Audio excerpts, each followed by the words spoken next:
Data structure. Variable are used to store various information.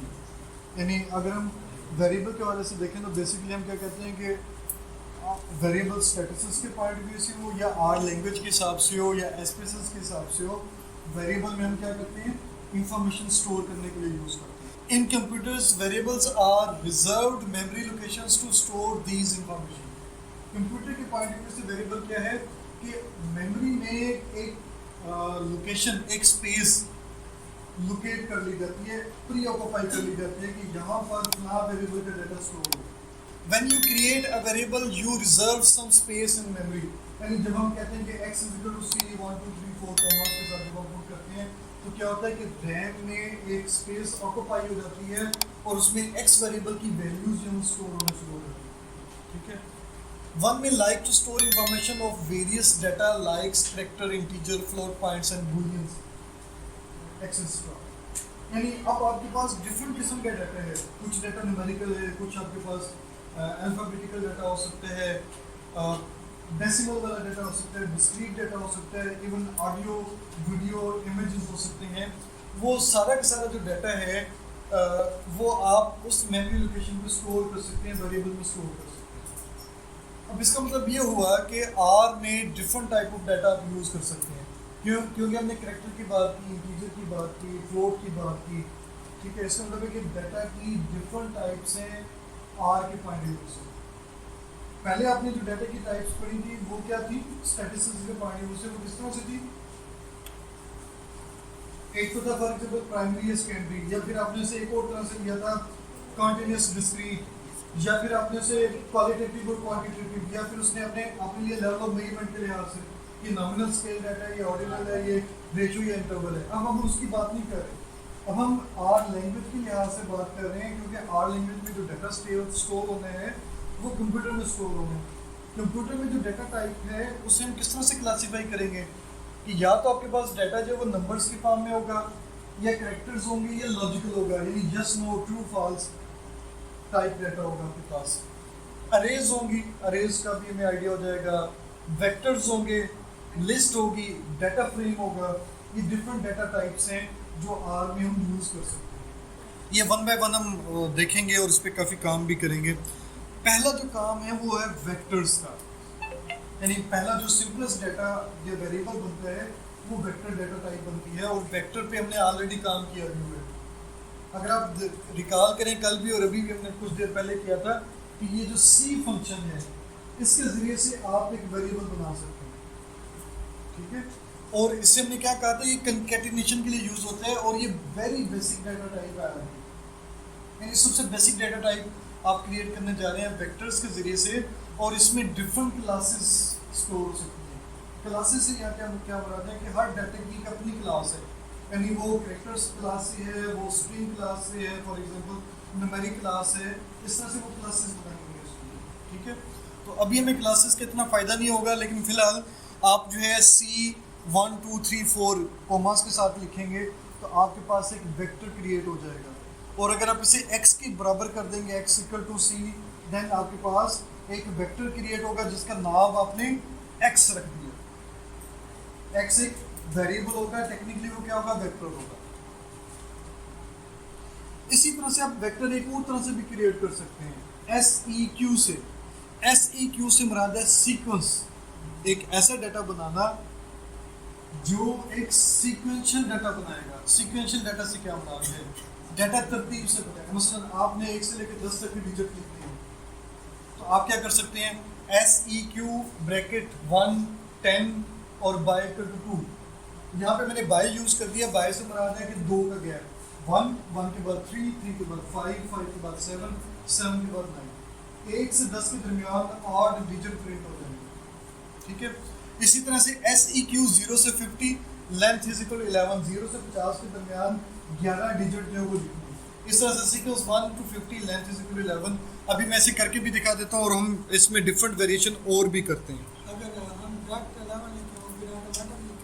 मैं भी आपको बताता हूँ, फिर क्वेश्चन करना, पहले इसकी प्रैक्टिस कर लें। SEQ मैं फॉर एग्जांपल 0 10 और बाय इक्वल टू 1 कर देता हूँ, तो 0 से लेके 10 तक की गिनती प्रोड्यूस होगी। ठीक है, मैं बाय 1 की बजाय 2 कर देता हूँ, तो 0 0 में 2 ऐड हुआ, 2 2 में 2 ऐड हुआ 4, यानी 0 2 4 6 8 10 के डिजिट आ गए। ठीक है जी, डिफरेंट।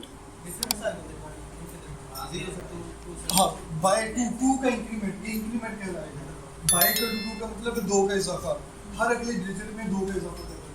0 0 में 2 का इजाफा किया 2 बन गया, 2 में 2 का इजाफा किया 4, 4 में 2 का इजाफा किया 6, इस तरह से ये चलेगा। अच्छा, यहाँ पे फॉर एग्जांपल मैं 3 करता हूँ तो अब 3 का इजाफा आ जाएगा। ठीक है, लेकिन डिजिट की जो तादाद है, सॉरी, डिजिट की जो लेंथ है वो 0 से 10 के दरमियान रहेगी, 10 से बढ़ेगी नहीं। इसी तरह से सपोज मैं इसे 1 से स्टार्ट करता हूँ, 1 4 7 10 आ गया। आप इसे सपोज कहते हैं जी, y is equal to 1 1 2 3 up to 10। अच्छा, अब मैं यहाँ पे करता हूँ 100 कर देता हूँ, 1 से लेके 100 तक। अब देखें, अगर आपको कहा जाए कि 1 से 100 तक का वेक्टर बनाए, डाटा बनाए, तो आप क्या करते हैं प्रीवियस नॉलेज के मुताबिक? x equal to c bracket 1 2 3 up to 100 आपको लिखना पड़ता है। आपके पास एक डायरेक्ट कमांड मौजूद है, फंक्शन मौजूद है, उस फंक्शन में आप मिनिमम और मैक्सिमम वैल्यू, स्टार्टिंग और एंडिंग वैल्यू बताएं, उसका इंक्रीमेंट बताएं, और आपके पास वो वेक्टर क्रिएट हो जाएगा, वेरिएबल बन जाएगा।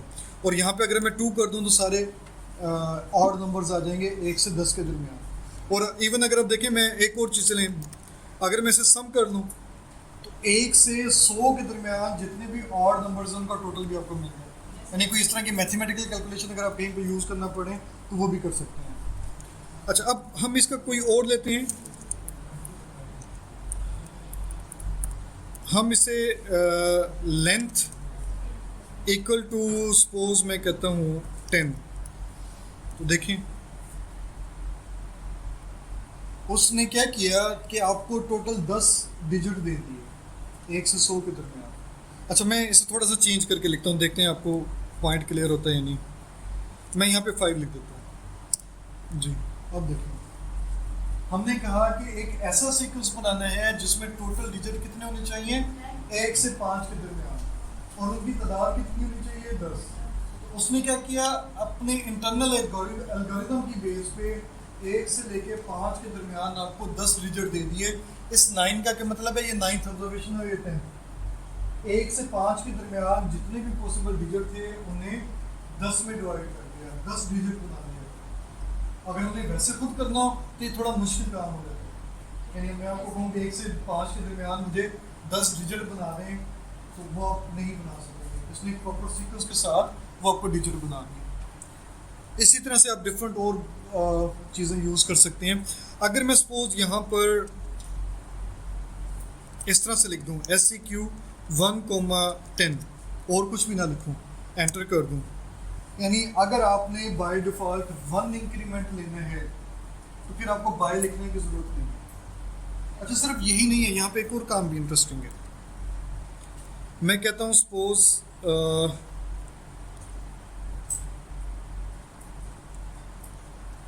10 से 1 के दरमियान, 10 9 यानी डाउनफॉल आ गया आपके पास, और बाय इक्वल टू -1 कर दें, बाय इक्वल टू -2 कर दें। यानी सिर्फ ये नहीं कि आपने इसका इजाफी करना है, आप इसका इंक्रीजिंग करना है, आप इसका डिक्रीजिंग भी कर सकते हैं। और यही नहीं, आप यहाँ पर फॉर एग्जांपल -10 से सपोज 10 के दरमियान चाहिए, ठीक है, क्योंकि माइनस तो ऑलरेडी आ रहा था, तो -10 से 10 के दरमियान भी सीक्वेंस जनरेट होगा। यानी नेगेटिव नंबर भी आप ले सकते हैं, पॉजिटिव भी, नेगेटिव पॉजिटिव भी, और इसी तरह से इंक्रीजिंग और डिक्रीजिंग बाय और लेंथ के लिहाज से आप बड़ी आसानी से सीक्वेंस बना सकते हैं।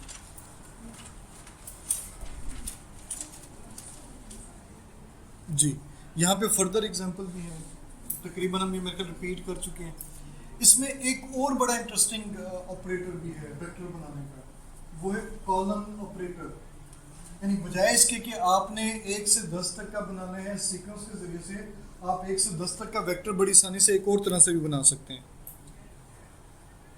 1:10, 1:L के साथ जो बटन है उसे आप शिफ्ट से प्रेस करेंगे, कॉलन आ जाएगा। उसके बाद आप 10 लिख दें, 1 से लेकर 10 तक के आपके पास काउंटिंग आ जाएगी। एग्जैक्टली ये अल्टरनेटिव है किसका, SEQ1,10 का, यानी आप SEQ1,10 लिखें या 1:10 लिखें, आपके पास सेम एलिमेंट्स जनरेट होंगे, क्रिएट होंगे। और यही चीज़ आप नेगेटिव से भी कर सकते थे। फॉर एग्जांपल -1 से हम करते हैं, हम -10 से 10 के दरमियान करते हैं, ठीक है। आप उसे उसी तरह से बड़ी आसानी से कर सकते हैं। ये देखें 1 तो 10 है और 5 1 है। 5 का मतलब होगा 5 4 3 2 1, ठीक है। तो इस तरह से आप बड़ी आसानी से सीक्वेंस क्रिएट कर सकते हैं। हाँ, ये एग्जैक्टली आप वैसे ही करेंगे जैसे पहले किया था। x = 1:10, ये x बन गया आपके पास, ठीक है। y = SEQ -10 to 10, y = 2, तो y बन गया आपके पास। यानी आपने जो फंक्शन यूज़ किया है उसकी लेफ्ट साइड पे वेरिएबल का नाम दे दें और इक्वल साइन पुट कर दें, तो आपके पास जो है एक वेरिएबल क्रिएट हो जाएगा। अगर आप वेरिएबल नहीं करेंगे जैसे मैं पहले कर रहा था, यानी जैसे यहाँ पे किया था, अब ये वेरिएबल में स्टोर नहीं हो रहा, ये डायरेक्ट आपको आउटपुट देगा। ये रिजल्ट कहीं भी स्टोर नहीं हो रही as a variable, as a object. लेकिन जब आप x = या y = समथिंग करेंगे, तो अब इसका जो भी रिजल्ट होगा वो y में आ जाएगा। और नोट करें कि y लिखने के बाद आपके पास इसकी आउटपुट नहीं आई, या तो आप y को प्रिंट करेंगे या y का नाम लिखेंगे, फिर आपको रिजल्ट मिलेगा। यानी जब भी आप कोई चीज़ वेरिएबल में स्टोर करवाएंगे तो आपको ज़्यादातर केसेस में डायरेक्ट आउटपुट नहीं मिलेगी, आपको वेरिएबल का नेम लिखना पड़ेगा या फिर आप प्रिंट फंक्शन यूज करें। अब देखें कि हमने आज और कल में डाटा जनरेट करना, वेरिएबल बनाने के डिफरेंट मेथड यूज़ किए। एक स्कैन फंक्शन यूज़ किया कि कीबोर्ड से आपने इनपुट लेनी है, फिर हमने सी फंक्शन यूज़ किया जिससे हमने कहा था कि डाटा एंट्री के लिए कॉन्कैटिनेट का काम करेगा। आज हमने कौन सा यूज़ किया? SEQ का। SEQ और कल वाले जो दो फंक्शन उनमें डिफरेंस क्या है कि कल आप जो डाटा दे रहे थे उसमें कोई सीक्वेंस नहीं था, उसमें आप रैंडम डिजिट पुट कर रहे थे, एक तरह से जो भी ऑब्जर्वेशन आपको मिली आपने पुट कर दी।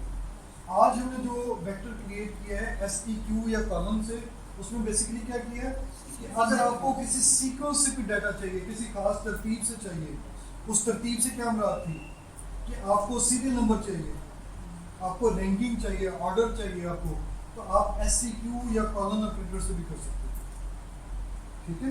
और वो different type negative positive combination आप यूज़ कर बड़ी आसानी से वेक्टर क्रिएट कर सकते थे।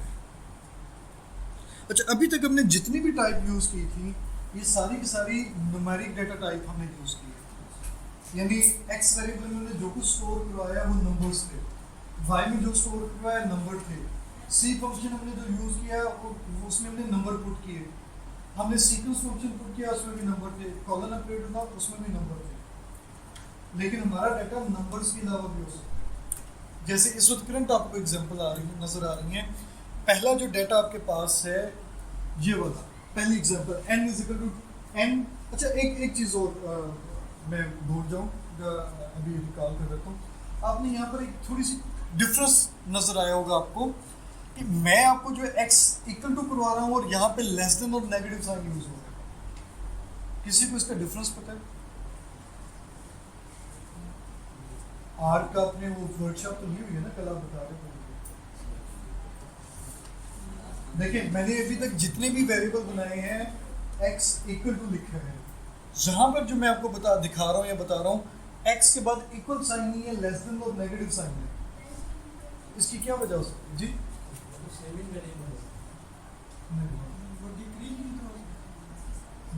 डिक्रीज इंक्रीज नहीं, दोनों ऑलमोस्ट एक ही चीजें हैं। जो एक्चुअल है वो ये यूज होना चाहिए। टेक्निकल एक डिफरेंस है, अभी हम उस स्टेज पर नहीं है।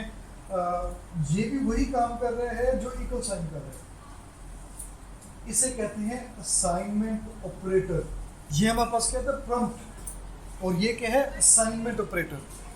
मैं ट्राई करता हूँ, अगर मुझे यहाँ पर नहीं, इस वक्त मेरे पास वो एक्सेस नहीं है। चलें, यही था ना। हाँ, असाइनमेंट ऑपरेटर से क्या मुराद है कि राइट साइड पे आपने जो कुछ भी लिखा है ये लेफ्ट साइड की वैल्यूज बन जाएगा। असाइनमेंट ऑपरेटर क्या काम कर रहा है कि राइट साइड पे हमने एक्सप्रेशन लिखा, फंक्शन लिखा, इक्वेशन लिखी, वट उसमें जो कुछ भी था वो लेफ्ट साइड की वैल्यूज बन जाएगी, ठीक है। और यही काम इक्वल का था, इक्वल साइन का, ठीक है। इक्वल काम भी यही कर रहा था कि राइट साइड पे जो कुछ भी है वो लेफ्ट साइड का वैल्यूज बन जाएगी, लेफ्ट साइड की वैल्यूज बन जाएगी। कोशिश करें वैसे यही यूज करें आप, ठीक है, कोशिश करें यही यूज करें। इसमें याद रखना है कि लेस देन और नेगेटिव में कोई स्पेस नहीं है, अगर आप इसमें स्पेस पुट कर देंगे तो एरर मैसेज आ जाएगा। यानी ये आपने हमेशा इकट्ठा लिखना है। किस तरह से, मैं आपको ये लिख के दिखा देता हूँ। x less than negative sign SEQ minus 5 और सपोज 100 और y इज इक्वल टू 3 और ये x,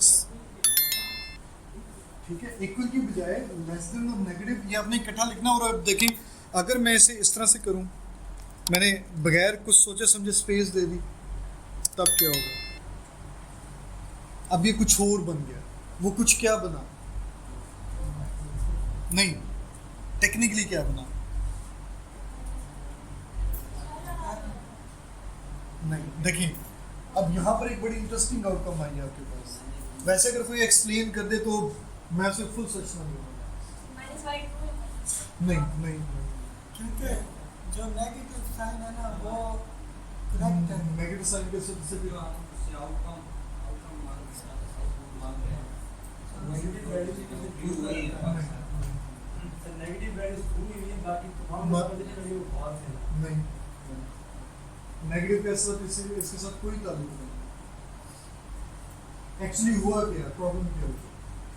अब देखिए, ये वही आर इज केस सेंसिटिव और वो जो मैंने आपको वेरिएबल रिप्लेसिंग का बताया था। एक्चुअली क्या हो रहा है, हमने एक्स क्रिएट किया, एक्स क्रिएट हो गया, ठीक है। एक्स की ये सारी वैल्यूज जो कि मेरे ख्याल में कितनी बनती थी, ऑलमोस्ट मेरे ख्याल में 19 और 2 कम करें 17, 36 वैल्यूज हैं। चलिए, वो जितनी भी वैल्यूज हैं, ये सारी वैल्यूज x का हिस्सा बन गई, ठीक है। अब यहाँ पे क्या हो रहा है, ये है लेस देन साइन, ये है लेस देन साइन, और ये वाला पार्ट क्या कर रहे हैं कि जो वैल्यूज यहाँ पर थी उनका नेगेटिव कर देना है। मसलन मैं अभी आपको करके दिखाता हूँ। माइनस SEQ और -5, 100, y इज इक्वल टू 3। देखें क्या हुआ,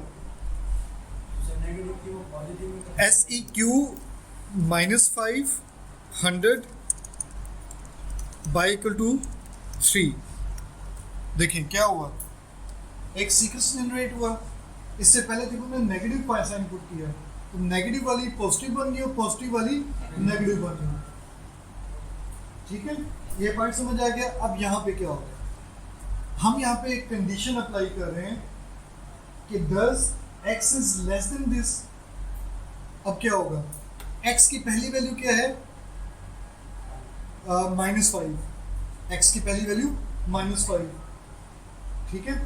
इस नेगेटिव साइन की वजह से अब x की नई वैल्यू क्या है, +5। -5 इज लेस देन 5, ट्रू आ। पॉइंट समझ आया? नहीं आया समझ? इसे फिर समझ लें। चलिए, ये इंटरेस्टिंग पॉइंट है, फ्यूचर में काम आएगा। दो के बाद में होना चाहिए था, लेकिन बाई चांस ऐसी आउटकम आ गई कि जो हमें समझ आनी चाहिए। हमने डाटा जनरेट किया, ये वैल्यूज आ गई, ठीक है। उसके बाद हमने दोबारा से किया, गलती ये की कि हमने यहाँ पर असाइन करना था, हमने स्पेस दे दी। अब ये असाइनमेंट नहीं हो रही बल्कि कंपैरिजन हो रहा है एक्स का, एक्स वेरिएबल का इस सीक्वेंस के साथ। किस सीक्वेंस के साथ?